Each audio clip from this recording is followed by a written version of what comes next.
direkzio artistikoa? Bai, urteak danamagu, konturatuta ez hor utxune handi bat dagoela. Bertoko antzoki publikoek ez daukate.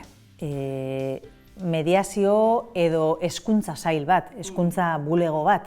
Eta horrek zer egiten du, publiko berriak erakartzeko zailtasunak, ez? Erakartzeko zailtasunak daude, batzutan utxune bat dago baita ere, agian antzerkira joateko zaletasun bat ez daukan kolektibo bati, bereziki antzeslan bat edo dantzalan bat interesatu dakioke, zer dakini, historiaz ari dalako eta historiako fakultatekoa dira. Edo energia berriztagarriez ari dalako eta energia berriztagarrien enpresa bat dira. Orduan, klaro, zaletasunik ez dagoenean, gantxotxo bat jartzea ez, edo nolabaiteko mediazio hori, hezkuntza aktibidade gauzatxo bat egitea, batzutan oso baliagarria da. Eta, guk hori ikusita, batez ere lan egin izan dugun nerabeekin. Eta ikasleen partetik ere, erantzun positiboa izan du dantzartik? Bai, badauzkagu izen emate asko, eta gero, pozgarriena guretza da, gero ikasketak bukatu eta ikustea gure ikasleak mundu profesionalean, lanean, gauzak sortzen, beste zuzendari edo koreografo batzuekin lanean, eta hori guretzat izugarrizko poza da. Euskal Herriko Antzerkizale Elkarteko parte ere bazara, eta bertan, badira urte pare bat, edo ez dut orain ondo gogoratzen, ikusleen kluba jarri duzue martxan. Bai.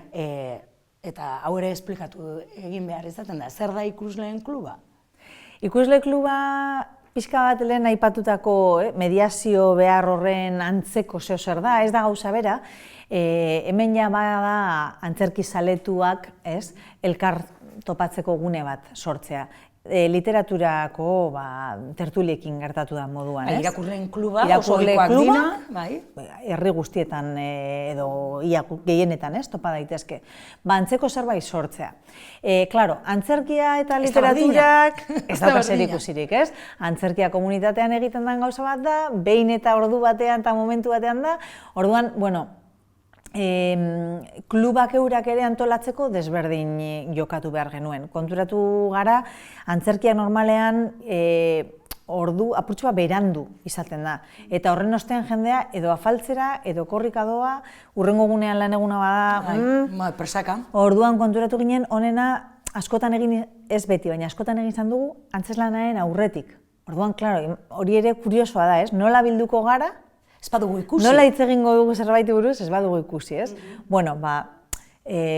Beste gauza batzuk jorratzen dira, beste gauza batzuk eta hitz egiten dugu, agian konpainiaz, jorratzen den lanaz, eta ostean, aldugunok berriro ere, antzeslanaren ostean berriro ere batzen gara, apurtxo bat, itxiera bat egiteko.